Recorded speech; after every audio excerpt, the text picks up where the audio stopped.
Hello everyone, I am Dr. Mahalakshmi, educator, Forensic Medicine and Toxicology. In this video, we are going to see about metallic and non-metallic irritant. So first, we are starting with non-metallic irritant. So first non-metallic irritant that we are going to see is phosphorus. So phosphorus is the chemical that is used in the matchstick for igniting. This is what we usually use. And you get to have two types of phosphorus. One is white phosphorus, another is red phosphorus. So it will be white or yellow in color and this will be red in color. And how it will appear? This mostly a waxy paste like appearance and this will be solid powder appearance, and this has this peculiar garlic smell. There is no such smell here.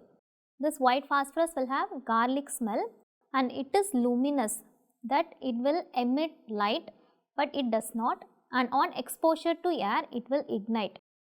When there is loss of moisture it will fire up, and it is used in fire, matchstick, everywhere. Here it is used in the side of matchstick, and this is highly toxic.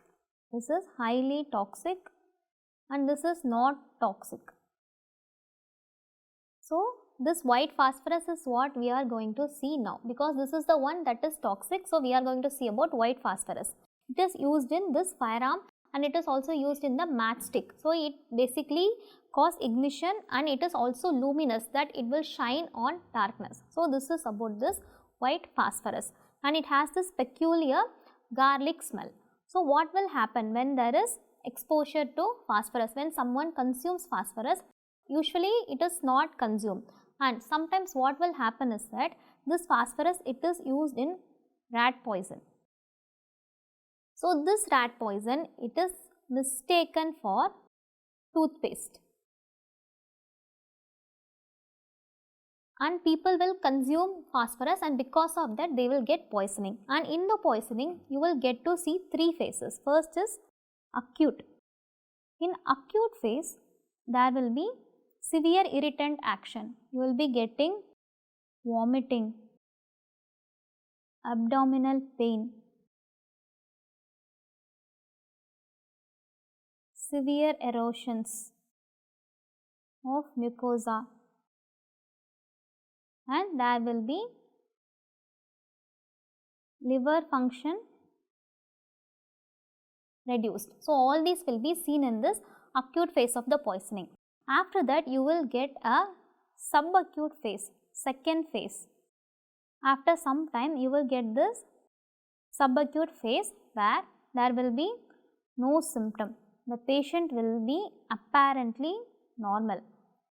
They will be apparently normal. And finally, at the third stage you will get hepatic encephalopathy. This is hepatic encephalopathy. So suddenly the patient will worsen. Everything will worsen. There will be lot of hemorrhage. There will be complete liver failure. And they will end up with hepatic encephalopathy. So this is what happens when you consume phosphorus. So there will be initially irritant action. You will have abdominal pain, vomiting, damage to the esophagus and stomach, and liver function will be affected. And second to that, you will be having a normal phase where there will not be any symptoms. After that will come a phase where there will be fulminant poisoning, hepatic failure will happen, which will result in hepatic encephalopathy. So this is about the poisoning of the phosphorus, that is acute poisoning. Now what will happen is that something known as chronic poisoning happens. This is mostly seen in people working in matchbox making. there they are chronically exposed to this phosphorus, so because of that they may get this chronic poisoning. And the most striking typical symptoms that you will get is this. There will be osteonecrosis of jaw. You will be getting osteonecrosis of jaw, which is also known as phossy jaw. So, this is also known as phossy jaw. So, whenever people are getting exposed to this phosphorus constantly, you have to do proper dental examination regularly to find out whether they are getting this osteonecrosis or not. So, this is about the phosphorus chronic poisoning. Acute poisoning, you will get hepatic encephalopathy and irritant feature. In chronic poisoning, along with that you will be getting this phossy jaw also. So, in case of post-mortem, what you will be getting is the skin. The skin, there will be, like whenever there is exposure, there will be erosion of the skin. Erosion of skin and burns will also be there.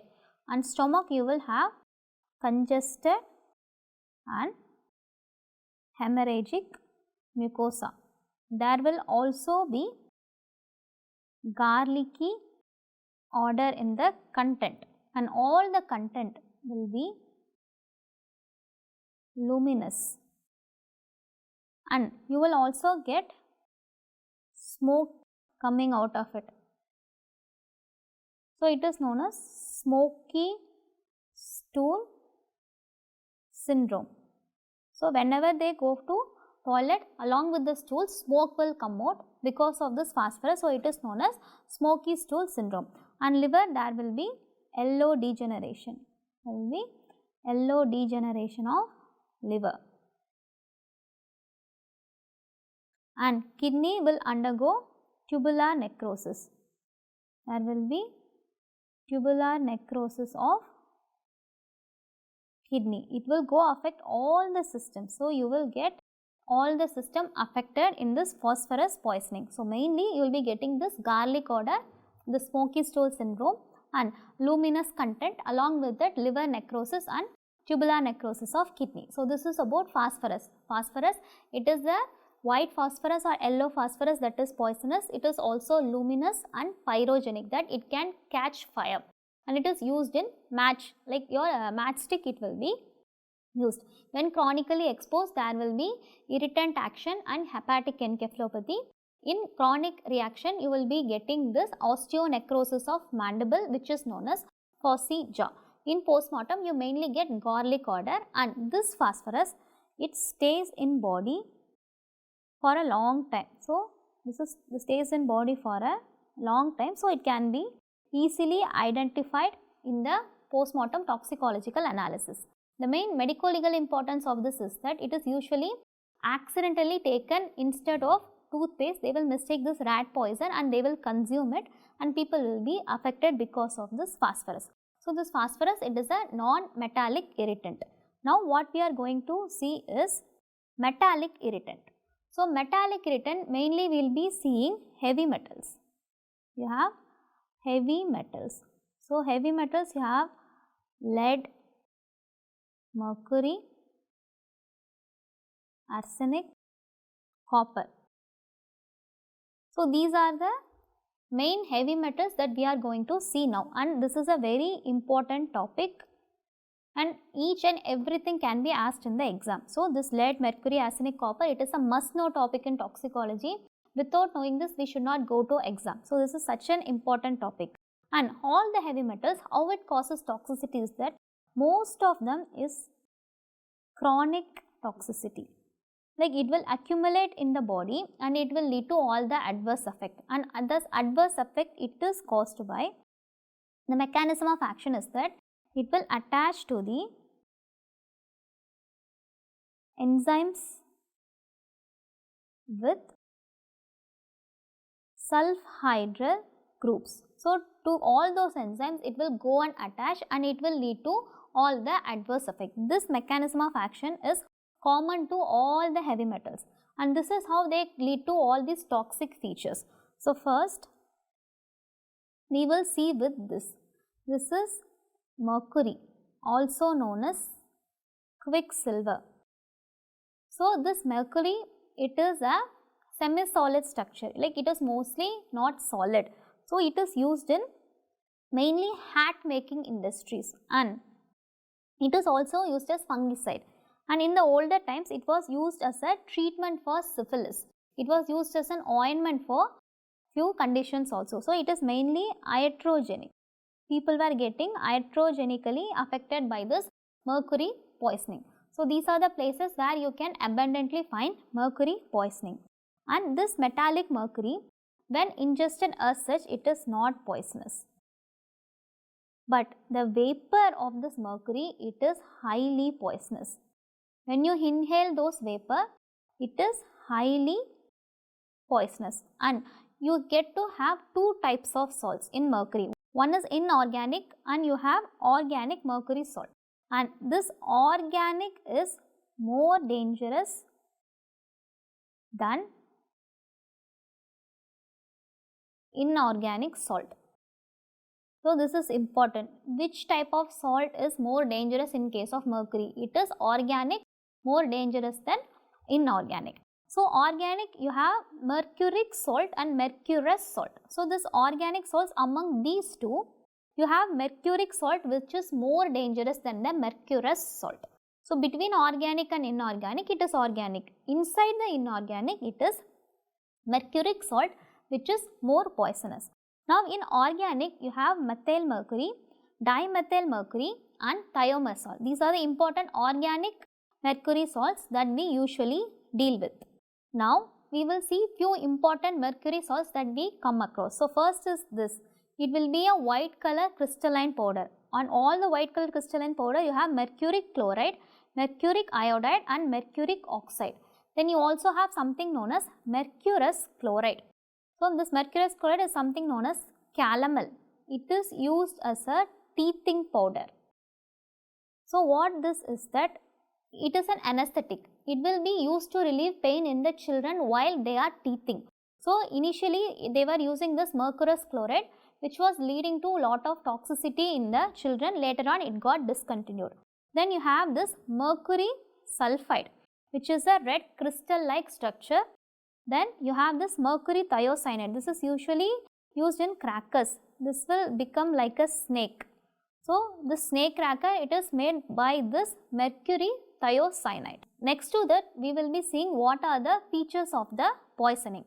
If it is an inorganic mercury, you will get different types of symptoms. It is an organic mercury, you will be getting different type of symptoms. So first we will start with inorganic mercury. So inorganic mercury, what you will be getting, a classical triad is, you have gingivostomatitis, erythism,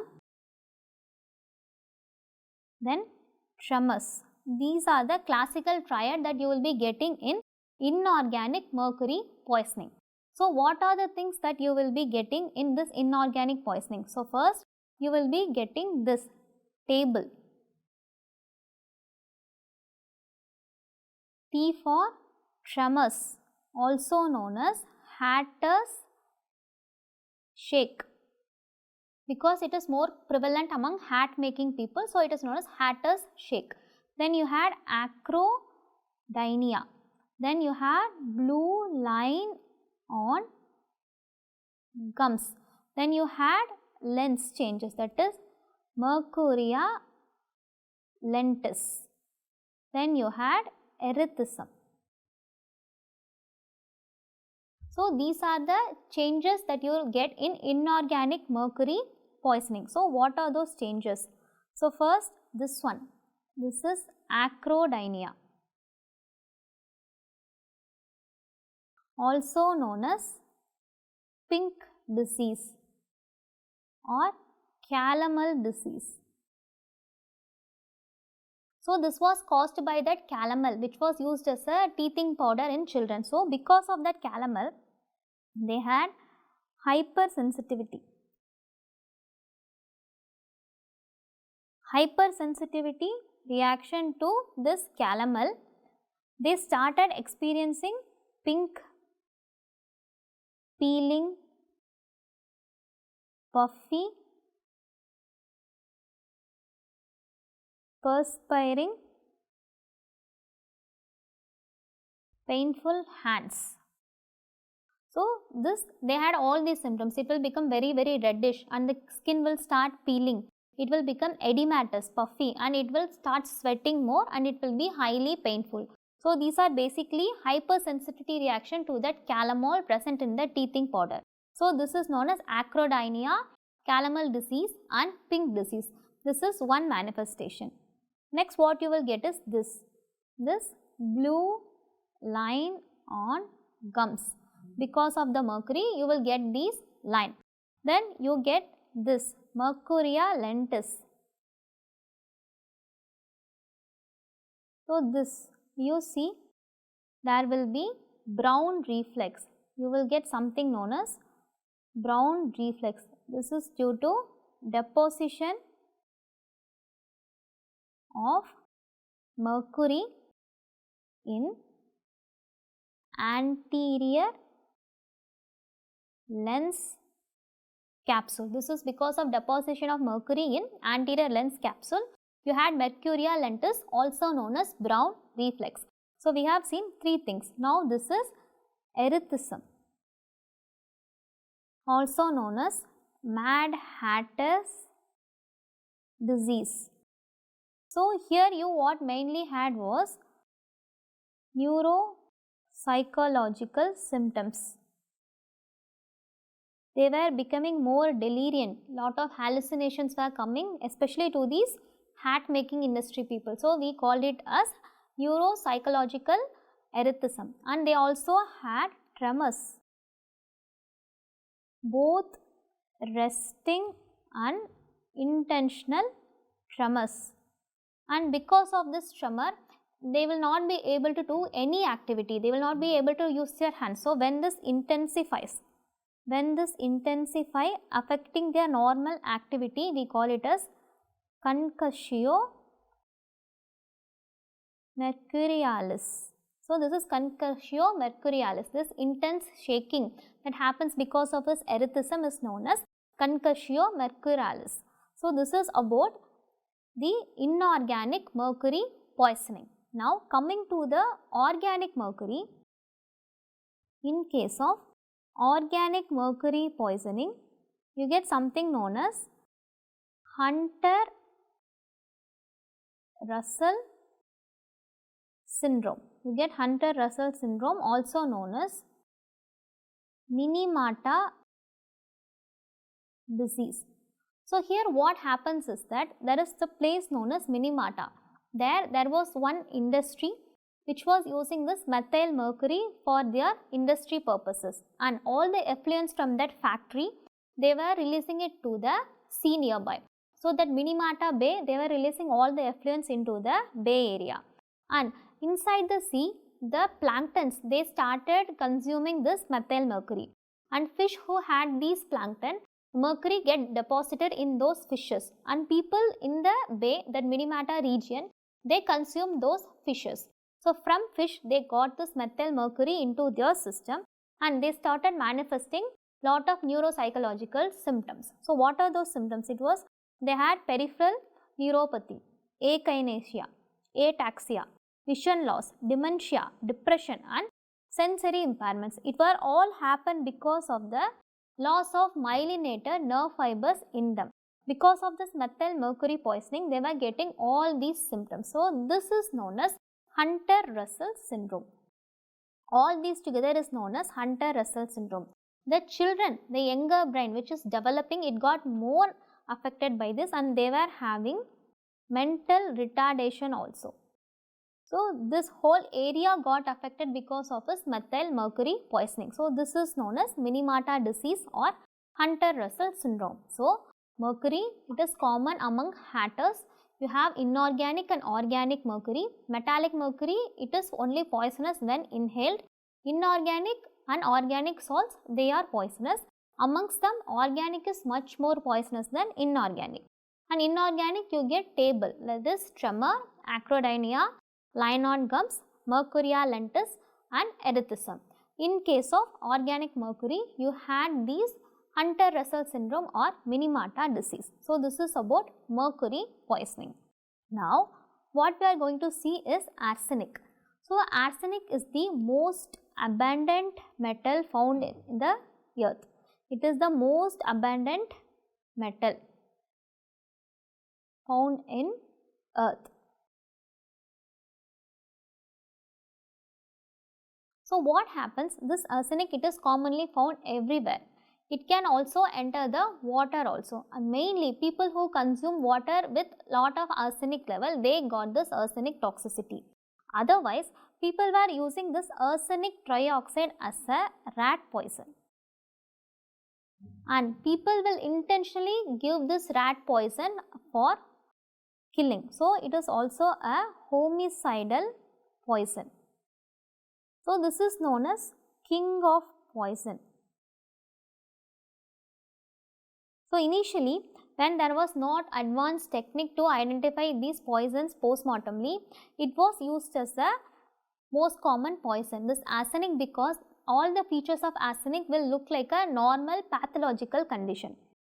So, because of that, they used to give this rat poison to the people they want to kill, and they will slowly die, and they will not be able to identify that they are getting poisoned by arsenic. That is why it is known as king of poison, and this is how arsenic will look like as a raw metal, and this is arsenic trioxide. This is the most poisonous arsenic salt.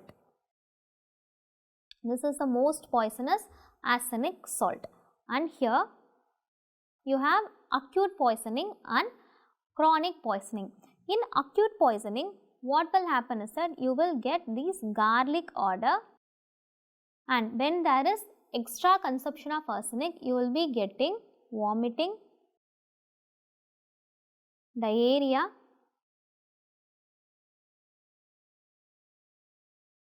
kidney failure and liver failure. So, these are the things you commonly get with acute poisoning of arsenic, and this vomiting and diarrhea, this will mimic cholera. So, when people had cholera, they will have this vomiting, rice stools, everything, right? So, it will be similar to this acute poisoning of arsenic. So, people will confuse cholera with arsenic, and they may not think about homicidal poisoning. They will think that it was a infection and they had died because of that infection, like that they will think. So, this is the acute poisoning, and if you open the stomach, you will be seeing severe congestion, and you will be seeing red velvet mucosa. So, this is the important finding in arsenic poisoning. So, mostly heavy metals is chronic toxicity, but this arsenic, it is acute and chronic, both toxicity can happen. And this acute poisoning, it resembles cholera, enteritis like feature will be seen in this arsenic poisoning. And in the stomach, you can see red velvet mucosa. There will also be fatty degeneration of liver along with tubular necrosis in the kidney. There will be fatty degeneration of liver and proximal convoluted tubule necrosis of kidney. All these are seen in arsenic acute poisoning. Now, there is subacute poisoning. In subacute poisoning, what will happen is that you will mainly get neurological symptoms, and there will also be Aldrich Mees line. You will be getting to see these horizontal lines, white color lines in your nails. So, in subacute poisoning, you will get Aldrich Mees line along with that CNS depression, encephalopathy and peripheral neuropathy. This will be the manifestation in subacute poisoning. In chronic poisoning, what you will get is, you will get arsenism. And all the symptoms that you will be getting is, it can be summarized by this: black throat scar. So, B for black foot disease, L for liver fatty degeneration, A for Aldrich Mees line, and alopecia, abortion. C for carcinoma, skin. R for raindrop pigmentation. O for oxide, is more poisonous. P for prolonged rigor. E for enteritis. C for cholera mimic. A for this abortion we have already seen. Then R for red velvet mucosa and resist putrefaction. These are the all things that you can get in case of arsenic toxicity. So, first is your black food disease. It is also known as hydroarsenism. Hydroarsenism. So, what will happen is that from the earth, this arsenic will enter the underground water, and people who are consuming this water, they will get affected with this arsenic toxicity. And what they will have is, they will have this hyperpigmented skin, and they will have like gangrene, lower limb it will go into gangrene, and they will have this black color foot. That is why it is known as black foot disease. This is mainly due to high arsenic level in drinking water. And L for liver, you will get fatty degeneration of liver. Then aldrich Mees line we already saw. There will also be alopecia and abortion, and it will lead to carcinoma of skin due to this hyperpigmentation, which is known as raindrop pigmentation. This will look like this. You will have this hyperpigmented palm and soles, and like this you will have raindrop pigmentation over the leg.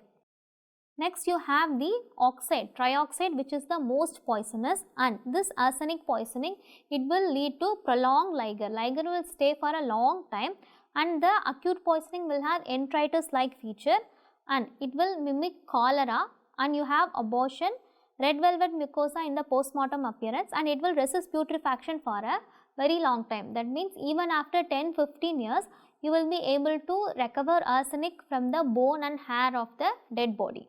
So, this is about the chronic toxicity of the arsenic. All the features can be seen in this. Just remember this mnemonic, and you will be able to write all the features of arsenic toxicity.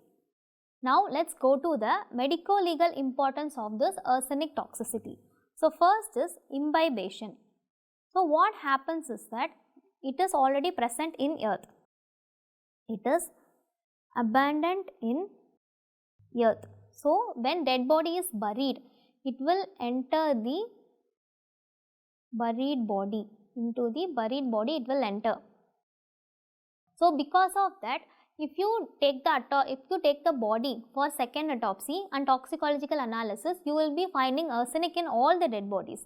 But if it is really high, then only you can say that it is actually a arsenic poisoning, not this post-mortem imbibition. That is, from the soil it has imbibed into the body. So, this is very common with arsenic, and if the level of arsenic in water is high, you will get hydroarsenism. That is your black foot disease, and this is the most commonly used homicidal poison. So, this is a very important homicidal poison. So, we are concluding arsenic with that. Now, we are going to see lead. So, lead is another important heavy metal poisoning. So, this is how lead metal will look like. An important lead component are lead tetroxide, which is used as sindoor, and you have this lead acetate known as sugar of lead. Earlier people, they used to add this to wine and will drink. Because of that, they will get lead toxicity, and lead is a addition to this fuel. They are also known as leaded petrol. Lead petrol. They will add it to the fuel as an anti-knock agent. So, these are the usage of lead. Apart from that, lead is used in lot of food and water. Like it is commonly seen in all these, like in Maggi also they were complaining there is lot of lead components. So lead is commonly found in lot of products that we use daily. It is seen in hair dyes, pottery, battery, paint, even in the bullet, everything is made up of this lead. In lot of preservatives they will add lead. So lead is commonly found. When consumed a lot, there will be lead toxicity. So the main toxic feature of lead, it is always chronic poisoning. Whenever you come across lead toxicity, it is always chronic. So chronic toxicity, you will be getting the very first striking feature, anemia. And anemia happens because it will obstruct the heme synthesis. So what is the enzyme obstructed by heme? You have the ALA dehydratase, you have ferrochelatase and coprophosphorinogen oxidase. So these are the enzyme that is affected by the lead. Because of this, heme synthesis will be affected and you will get anemia. And what all you will be getting is, you can remember like this: A, B, C, D, E, F. So A for anemia, B for bone lines. So this is your lead line. So this is your lead line on the bones. It is due to lead deposition in the metaphysis. So this is where this bone is the main place where you will be able to see lead. Apart from the blood, you will be seeing this lead mostly in the bony structures. If it is a children, more amount of the lead will be seen in the blood circulation. Otherwise, it will be seen in the bone in adults. Next, this is known as basophilic stippling. This is basophilic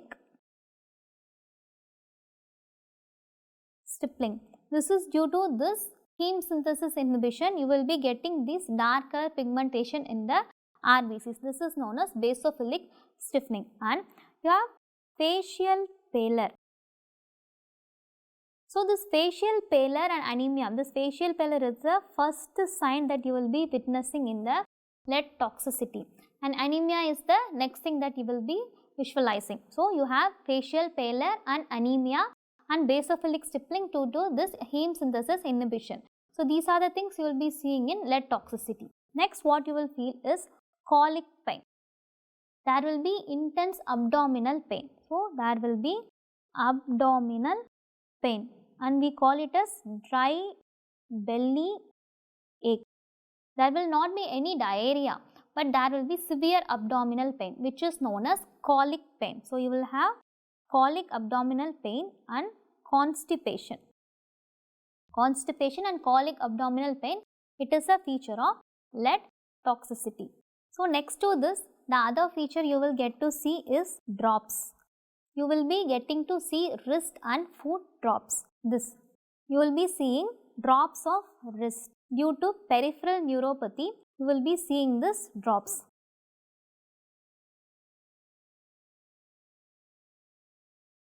You can also have encephalopathy.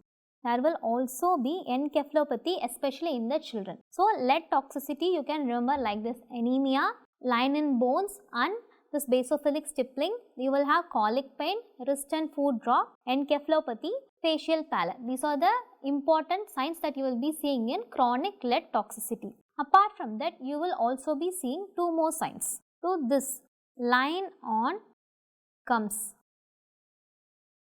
This is seen because of the lead sulfide. So this lead will go deposit along the gums, and lead in gums will join with hydrogen sulfide that is produced because of poor hygiene in the mouth. So poor oral hygiene, there will be bacterial contamination. Those bacteria will release hydrogen sulfide. This hydrogen sulfide go to attach to that lead already deposited in the gum, and you will be getting these brown line in gums, which is due to this lead sulfide. This is also seen in lead toxicity. Next to that, you will be getting to see this pigmentation, this lead deposition in retina. So these are the other features apart from the A, B, C, D, E, F you will be getting to see in lead toxicity. You had anemia, bone line, colic, drops, encephalopathy, facial pallor, and that line on the gums, and this retinal pigmentation. So these are the Features of lead toxicity. And what are the medico-legal importance of this lead poisoning? First is it is used as a abortifacient and it is a cattle poison and it is an adulterant in lot of food substances. In lot of food products you can see adulteration by this, and it is seen in bullets. So there is something known as souvenir bullet. When a bullet is left inside the body for a long time, they can get lead toxicity because of the lead in that bullet. So this also medico-legal importance of lead toxicity. Now what we are going to see is copper. So copper, it is used in lot of places. It is used to kill algae. It is used as an analgesic. It is an antimicrobial fungicide and it is also used in tanning industry. And this copper, what it can do is it can lead to intravascular hemolysis and it can affect the G6PD enzyme. So because of that, you will be mainly getting anemia features and hemolytic features. So these are the two things you will be getting: anemia, hemolysis, hemorrhage. All the manifestation of copper poisoning will be like that. And in acute poisoning, along with that, you will be also getting the GI irritant action. Since it is a metallic irritant, you will be getting the irritant action. There will be vomiting, excess salivation, abdominal pain, hepatic necrosis and renal and lung toxicity. All the system will be affected by this copper poisoning. And in chronic poisoning, you will be getting this bluish green, the typical copper sulfate blue, that bluish green line on gum. Then you will have anemia. Due to hemolysis and G6PD affection, you will get anemia, and there is something known as vineyard sprayer's lung. There will be pulmonary fibrosis.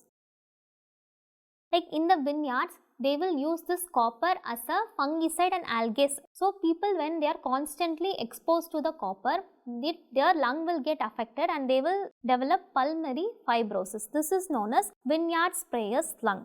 And their hair will become greenish blue color.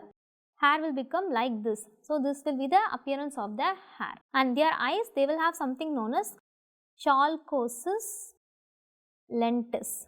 They will have copper deposition over their cornea. So this is how the eyes will look like in the copper poisoning. And apart from that, it will also lead to something known as metal fume fever. So this metal fume fever, it is commonly seen in zinc, copper and iron. So what happens here is that it is also known as Monday morning fever. So in this people, like the people who are exposed to the metallic fume of these like zinc, copper and iron, they will have flu-like symptoms. They will have fever.